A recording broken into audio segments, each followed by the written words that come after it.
Et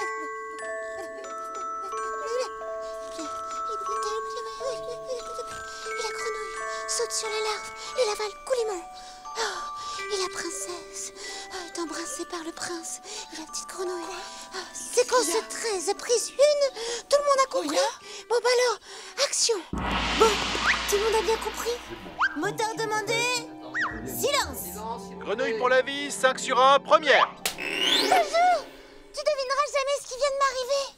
Tu es en train de rêver, ma belle. Mais non, espèce de rabat-joie. J'étais en train d'écrire un film. Tu te rends compte? Un film. Oh, toi, ça fait longtemps que je t'ai pas amené au cinéma. Bah oui. Allez hop, on y va tout à l'heure. Ah oui, on y va. Chouette.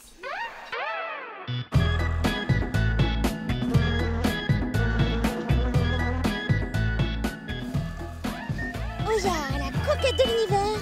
1 sur 5, 90 millième. 90 000 prises. T'es pas un peu dingo, là? Ah non, je suis consciencieuse. Ouais, dingo, consciencieuse, quoi.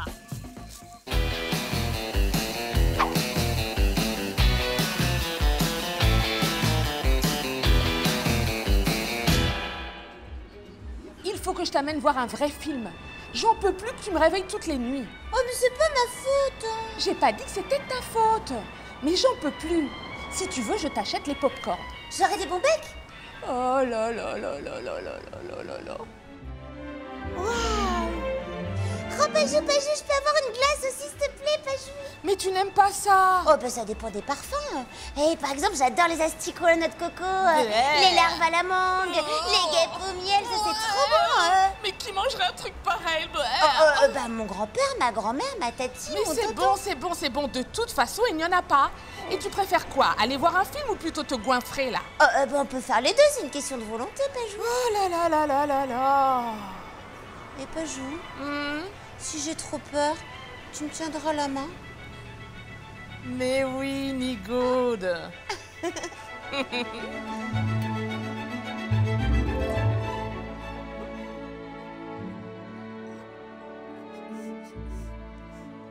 Ce sera un joli cadeau de Noël, non? N'est-ce pas, mon ange?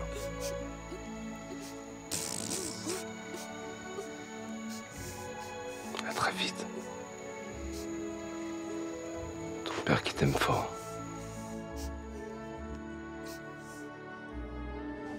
Ah, c'est génial, le cinéma. Mais je trouve la fin du film un peu triste, non? Triste, c'est émouvant surtout. Ouais, en même temps, je me dis c'est juste un film, quoi. Bah oui, c'est juste un film, faut pas pleurer comme ça, Pajou. Parce que tu crois que ça arrive pas en vrai dans la vraie vie, toi? Moi. Oh, et puis ça va, hein? Moi, je t'ai vu chouiner pendant le film. Cœur de pissenlit. Non mais attends, d'abord on dit cœur d'artichaut. Ouais.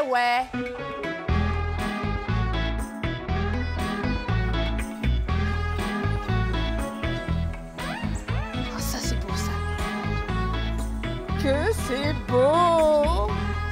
Alors, attention, prise 1 sur 2, 90 millième, allez-y, action. Attends. Ouais. Oh, il est parti. Oh, il y en a un autre, là. Mais non, mais là c'est mal placé, là, stop. Oh, j'aurais ces super images, là. Non mais là il y a un bout de cheveux qui dépasse, là, ça va pas du tout.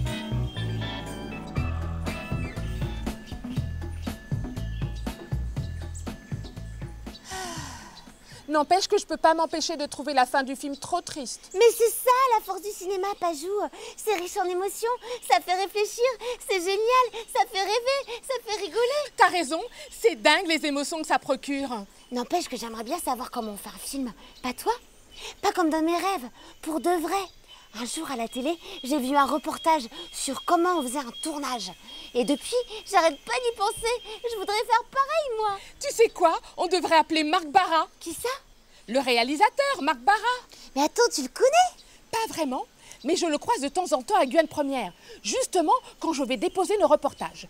Et un jour, je l'ai vu dans une salle avec plein de boutons, plein d'écrans. Je sais pas du tout ce qu'il faisait, mais c'était le chef, quoi.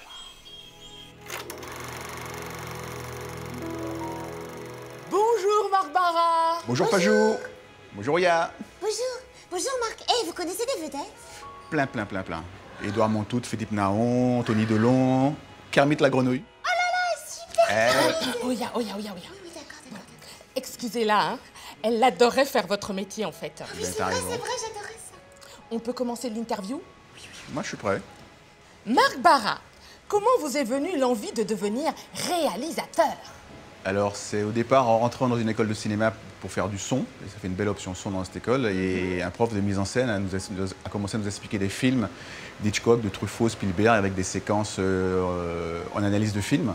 Et là, je me suis dit, voilà, j'ai envie de faire ce métier parce qu'il y avait vraiment la puissance de la mise en scène, de l'image, faire passer les émotions. Voilà pourquoi j'ai eu envie de faire ce métier à l'origine. Est-ce la raison pour laquelle vous êtes venu en métropole? Non, je suis arrivé en métropole à l'âge de 15 ans pour faire une filière qu'il n'y avait pas en Guyane, pour voir mes frères et mes sœurs. Je voulais prendre un peu l'air, prendre du bon temps. Et après, j'ai été à Paris pour faire cette école de cinéma. Wow. C'est comment Paris, Marc? T'as vu la Tour Eiffel?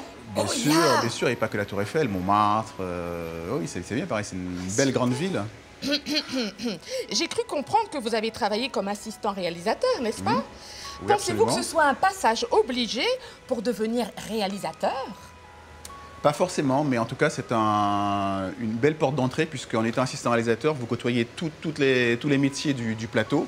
Donc, vous pouvez appréhender vraiment, comprendre vraiment la place de chacun. Et après, quand vous êtes réalisateur, je pense que vous arrivez mieux à diriger une équipe en ayant ce parcours-là. Mais il n'y a pas de règle. Vous pouvez faire une école, et de l'assistant sur le terrain, il n'y a pas vraiment de règle. Mais c'est une belle option de passer par l'assistant. Et Marc, vous cherchez pas une petite assistante, genre une grenouille sympa, rigolote? J'ai un tournage bientôt, oui, un remake de Cauchemar en cuisine. Avec un cuisinier je suis pas sûre. Un cuisinier qui aime bien faire des cuisses de grenouille. Je sais pas si tu vas aimer, quoi. D'accord. Non, c'est pas trop mon truc, en fait. Oh, yeah. Vous produisez aussi? Non, moi je produis pas. J'essaie de rester que réalisateur parce que c'est déjà assez compliqué comme ça. Donc un producteur produit mes films en fait, voilà. Comment en êtes-vous arrivé à faire votre premier film? Alors, si tu parles d'Orpailleur, mon premier long métrage, l'idée vient d'abord d'un court métrage que j'ai fait qui s'appelle Le blues du Masquilili. Un retour aux sources qui se passe pas très bien, où deux personnes fantasment un retour au pays, puis finalement ça se passe pas bien du tout avec Édouard Montout et Rachid Dodiani. Le ton de la comédie. J'ai voulu adapter ce court-métrage en long métrage et l'adapter en voulant parler aussi de l'orpaillage clandestin. Donc en revenant au pays, ce personnage va à la recherche de son frère qui lui était embrigadé avec les orpailleurs clandestins. Donc en cherchant son frère, il va se retrouver lui-même, ses racines. Et voilà, donc c'était parler de l'orpaillage clandestin mais avec une histoire familiale, des sentiments, pour essayer de faire passer des choses avec l'affect, avec l'émotion, voilà, pour sensibiliser autrement le spectateur. Qu'est-ce qu'on fout là? T'es resté jusqu'à quel âge ici? Jusqu'à 7 ans. T'es venu pourquoi? Il n'y a plus rien ici. Mais c'est toi, ça. Myrto et Rodrigue Cerda. C'est mon frère et je sais à peine qui c'est, ce mec. J'ai grandi sans lui. C'est de l'or, ça? De l'or pur de Guyane. Il y a beaucoup d'or ici. De toute façon, c'est simple, hein. Plus tu travailles, plus tu gagnes. L'or peut rendre les gens fous, même les plus droits.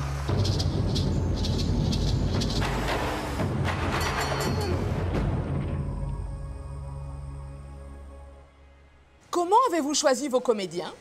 Alors, comme j'ai effectivement une carrière d'assistant, j'en connaissais déjà pas mal à travers les films sur lesquels j'avais travaillé. Et puis, on m'a présenté une directrice de casting. Donc, la directrice de casting, c'est quelqu'un sur un tournage qui cherche les comédiens pour toi. Donc, il est payé par la production et te présente des comédiens par rapport au scénario. Et voilà, donc c'était un mix un peu des deux, des gens que je connaissais et des gens qu'elle m'a présentés. D'accord, et pour les décors, vous les avez choisis comment? Les décors, comme je suis guyanais, j'ai beaucoup écrit déjà le scénario en pensant à des décors précis. Et quand la préparation du film a commencé, il me restait 2-3 décors à trouver, mais tout était déjà écrit, trouvé à l'avance, puisque je connaissais les décors, puisque je baigne dedans, je suis tombé dans la marmite quand j'étais petit, moi. Et Marc, comment on passe d'un petit film à un grand film? Oh, on dit court-métrage et long-métrage. D'accord. Ben justement, en faisant des courts-métrages, tu t'aguerris en tant que réalisateur et après, ça te permet de passer au long-métrage en écrivant ton scénario et en trouvant un producteur qui va chercher l'argent, un financement, voilà. Mais le passage du court-métrage est intéressant puisque tu montres déjà ton travail de réalisateur. Et pour un jeune Guyanais ou une jeune Guyanaise, par exemple une petite grenouille qui voudrait devenir réalisatrice, c'est quoi l'étape? Vraiment, pour faire ce métier, il faut vraiment que tu sois passionné depuis ton enfance et que, voilà, que tu gardes la foi. Ah bah moi je suis passionnée, hein. Je suis super passionnée moi. J'espère, ouais. Et Marc, t'es marié? Ah, Bah quoi? est-ce que je suis marié? C'est Mystère. juste une question, hein. Mystère.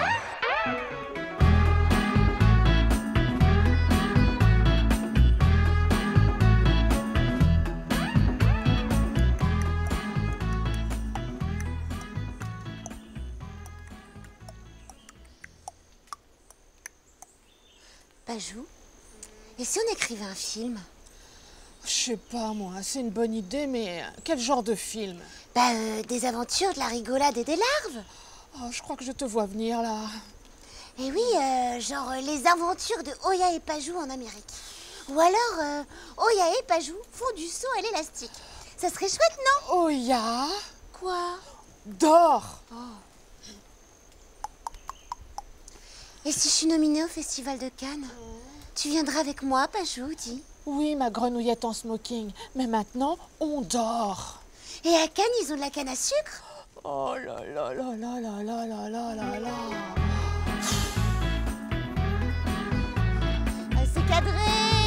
C'est bon. Alors, action. Oya, assistante de Pajou, reporter, bonjour. Oui, je vous écoute. Ah bah je sais pas, hein. Ah bah là, je le vois pas, il est pas là, je sais pas où il est passé. Ah bah si, je crois que je vois arriver là-bas. Tada tada,